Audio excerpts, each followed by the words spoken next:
Today, I want to talk about the tandem read for Empire of Storms and the Tower of Dawn in the Throne of Glass series by Sarah J. Maas. In the beginning of my Throne of Glass journey, I saw all of the different suggestions for reading order, and I really like the suggestion of the tandem read, and I'm very glad that I went with that. They go together so well. It's like one giant book. I mean, yes, it's a beast to get through, but it was a very enjoyable way to read these two stories. Each one is with groups of people on like opposite sides of the world, basically. The way that they were written, it was designed to read Empire of Storms first, followed by Tower of Dawn. But this book ends on a big cliffhanger.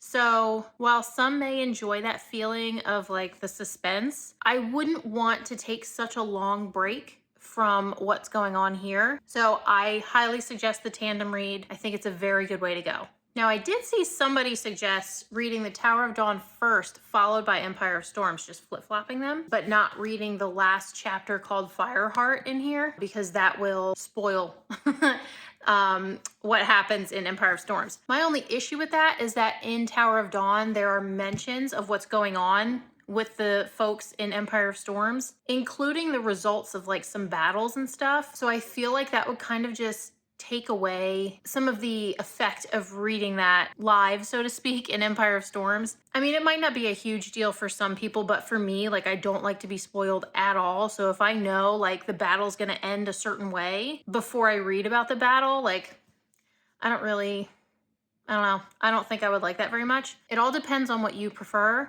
but I highly suggest the tandem read. I just pulled like a checklist off of Google and I tabbed the books. That way it was an easy visual marker of like, okay, it was time to switch to the other book. So that was very helpful for me. And like I said, highly recommend. If you've already read these, let me know how you decided to read them.